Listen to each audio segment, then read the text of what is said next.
with Amherst assistant coach Michael Peca. It's great to say those words, Michael, and I'm really curious to know who or what is the single biggest reason why you're taking this job at this time.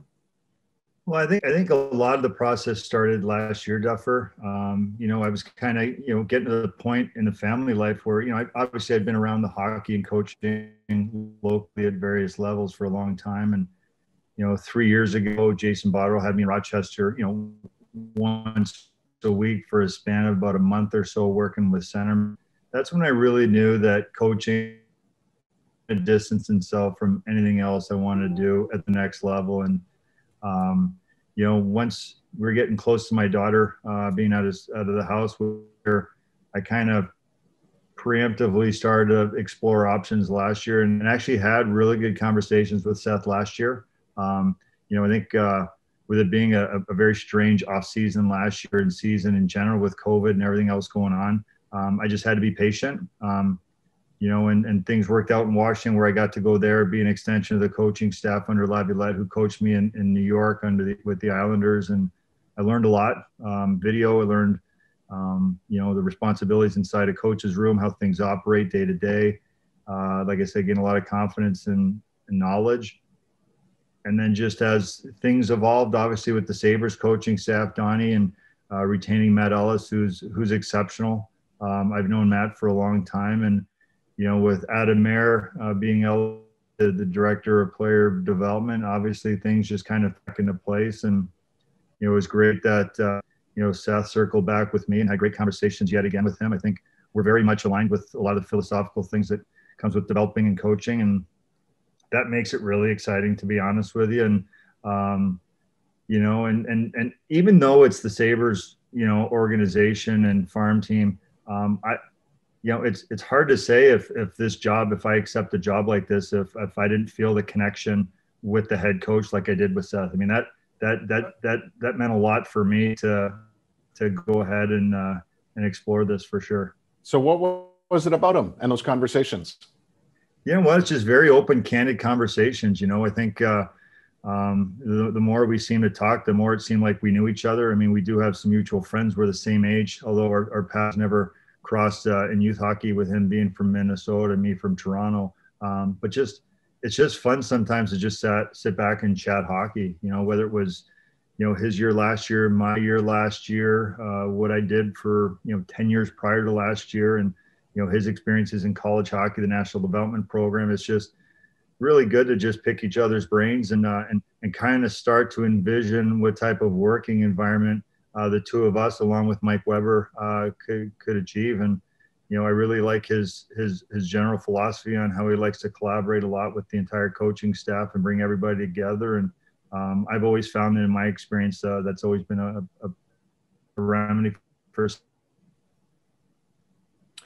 We, as observers of the game, were lucky enough to see you play for basically 1,000 games when you combine it all together. How would you describe what your greatest intangibles were as a player?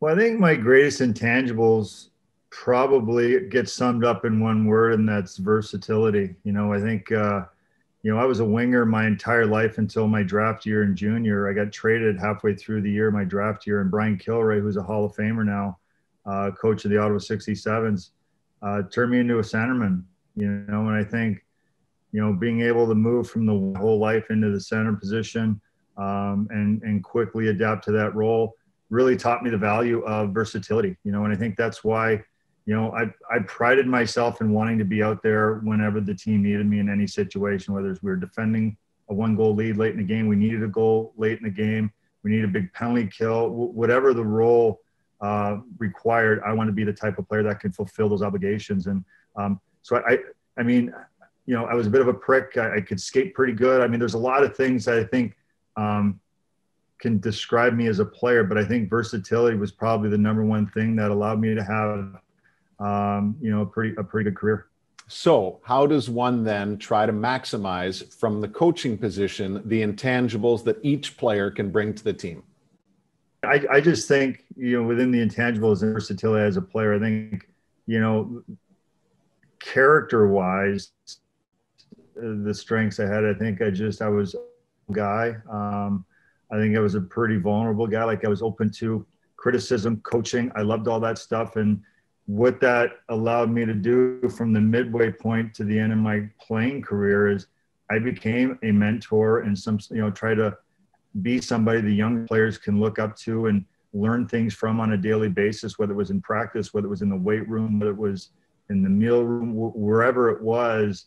I wanted to have an impact on the younger players because I had that as a young player in Vancouver and early on in Buffalo. And I feel a lot of those things helped shape me as a player and the character that I had. So, those are the things that I enjoy as much as being on the ice. It's just building relationships, having conversations foremost. And this is one thing I've learned even more so as a junior and youth hockey coach is the players need to know you're invested in them first and foremost. It's professional hockey and the coaches would love to have careers as well, but Rochester is such an integral part of the Sabres organization, especially with the players that are going to be coming through this organization through the draft. Our job is to develop these kids and get them ready for the Buffalo Sabres. And in order to do that, we've got to put them first. And sometimes it's candid conversations. Sometimes it's putting an arm around them and being their best friend. But whatever way works best for any individual player, our job is to get these guys ready the best we can to be impact players, not just players, but impact players, whatever their roles are going to be at the NHL level. What do you remember? I think this is really important because you actually lived it. What do you remember from your time in the AHL? You had a very successful 9-game cameo at the end of one of your junior seasons. And then in your first year as a pro, you split time between the AHL and the NHL in Syracuse. What was your biggest takeaway from that? Yeah, so the first stint in Hamilton, so I just finished my third year junior, last 9 games in Hamilton Canucks, and so I was going with a ton of confidence and just kind of let it go and just played and wasn't nervous or anything like that. The following year, I didn't get off to a great start in Syracuse. It was the start of the NHL season was locked out for the start of the season. I was really looking forward to being in Vancouver. And, so when I got to Syracuse, I think I only had, 3, 4, 5 points after the first 10 or 15 games. And Jack McElhargy and Kurt Fraser, who the coaches, were tremendous. They really leaned on me hard. I think I'd come out of junior playing, almost 30 minutes a game. So I'd have to pace myself and I'd pick my spots when I wanted to go and when I didn't. And so those are the things that you got to learn is I may only get 15, 16, 17 minutes, and I got to make sure they're the best 15, 16, 17 minutes. And, it started in practice. I had to work a little bit harder in practice, and I ended up game and get into the season. But a lot of the veteran players played a role in that too. So it's that everything matters. If you want to play in the National Hockey League as a young player, every little detail matters because there are so many guys that want to so many players that are capable of playing at that level. And if you give anybody a slight advantage over yourself, you're going to get left behind. So it's to take advantage of every moment is important. Give me a small sample, something really tiny that you think is significant in a positive way as it pertains to how coaching has changed to now.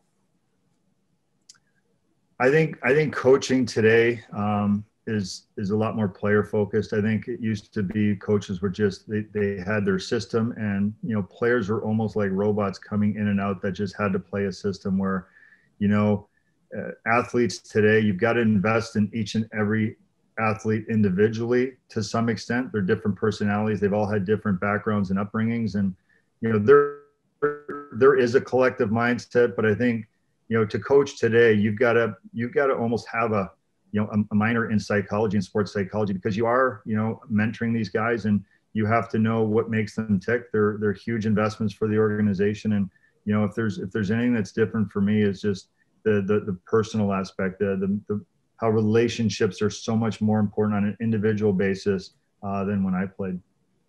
You mentioned Brian Kilray. You mentioned Jack McElhargy, Kurt Fraser. You mentioned Peter Laviolette. Is there one other coach that you either played for or wished you played for at some point that you still take something from?